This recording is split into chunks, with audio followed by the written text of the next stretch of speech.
Assalamualaikum warahmatullahi wabarakatuh. Di sini saya akan menjelaskan tentang pengertian dan proses identifikasi risiko. Jadi, pengertian identifikasi risiko adalah bagian dari manajemen risiko yang menyediakan proses terstruktur yang mengidentifikasi bagaimana tujuan individu maupun organisasi dapat dipengaruhi oleh risiko.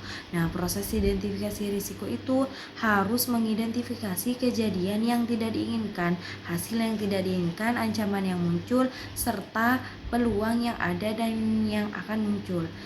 Di sini ada alat dan teknik dari pengertian identifikasi risiko, yaitu yang pertama itu ada tinjauan dokumen, di mana tinjauan dokumen itu adalah teknik menganalisis dokumen-dokumen yang ada seperti rencana proyek, spesifikasi teknis, kontrak, laporan masa lalu, dan arsip lainnya.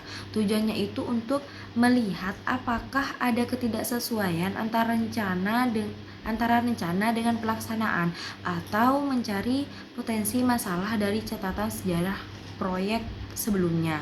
Terus yang kedua itu ada teknik pengumpulan informasi, di mana teknik pengumpulan informasi itu merupakan serangkaian cara untuk mengumpulkan data dan fakta mengenai risiko. Tujuannya itu untuk menggali informasi selengkap-lengkapnya tentang apa saja yang bisa menjadi ancaman. Terus yang ketiga itu ada analisis daftar periksa, di mana analisis daftar periksa itu menggunakan daftar pertanyaan atau daftar risiko yang sudah baku atau standar yang pernah terjadi sebelumnya. Terus yang keempat itu ada analisis asumsi, di mana analisis asumsi itu setiap proyek pasti didasari oleh asumsi atau dugaan. Misal seperti asumsi cuaca akan cerah atau asumsi harga bahan baku stabil. Terus yang kelima itu ada teknik pembuatan diagram, di mana teknik pembuatan diagram itu menggunakan gambar atau bahan untuk memvisualisasikan alur kerja dan hubungan sebab akibat. Terus yang keenam itu ada analisis meninjau dari 4 sisi. Yang pertama itu ada kekuatan, maksudnya itu apa kelebihan kita yang bisa meminimalisir risiko. Terus yang kedua itu ada kelemahan, maksudnya itu apa kekurangan kita yang bisa menjadi sumber risiko. Terus yang ketiga itu ada peluang, dimana maksudnya itu sisi positif yang bisa dimanfaatkan. Terus yang terakhir itu ada faktor luar, ada ancaman, yaitu faktor luar yang membahayakan. Nah, fungsinya itu untuk mengidentifikasi risiko tidak hanya dari dalam, tapi juga dari luar lingkungan organisasi. Terus yang ketujuh itu, atau yang terakhir itu ada penilaian ahli, di mana penilaian ahli itu mengandalkan pendapat, pengalaman, dan keahlian dari orang-orang yang ahli di bidangnya atau yang sudah pernah menangani proyek serupa. Nah, di sini ada proses identifikasi risiko.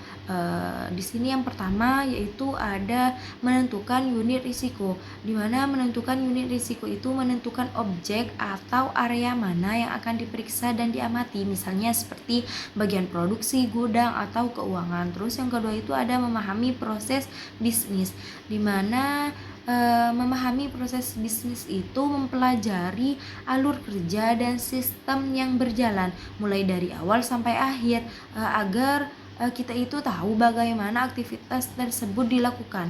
Terus yang ketiga itu ada menentukan aktivitas krusial, di mana menentukan aktivitas krusial itu memilih pekerjaan atau langkah yang paling penting dan memiliki potensi bahaya atau risiko tertinggi jika terjadi kesalahan. Terus yang keempat itu ada menentukan barang dan orang yang terlibat, yaitu mengidentifikasi siapa saja yang bekerja dan alat atau bahan apa saja yang digunakan dalam aktivitas tersebut. Terus yang kelima itu ada menentukan bentuk kerugian, yaitu memperkirakan apa kerugian yang bisa terjadi, misalnya seperti barang rusak, uang hilang, mesin mati, atau kecelakaan kerja lainnya. Terus yang keenam itu ada menelusuri risiko penyebab, yaitu mencari tahu bagaimana atau mengapa kerugian itu bisa terjadi dan apa faktor pemicunya. Contohnya seperti kurang keterampilannya alat aus atau cuaca buruk. Terus yang ketujuh itu membuat daftar risiko, di mana membuat daftar risiko itu mencatat semua risiko dan penyebabnya ke dalam dokumen, itu agar terdata dengan rapi dan tidak ada yang terlewat. Mungkin hanya itu yang dapat saya sampaikan, kurang lebihnya mohon maaf. Wassalamualaikum warahmatullahi wabarakatuh.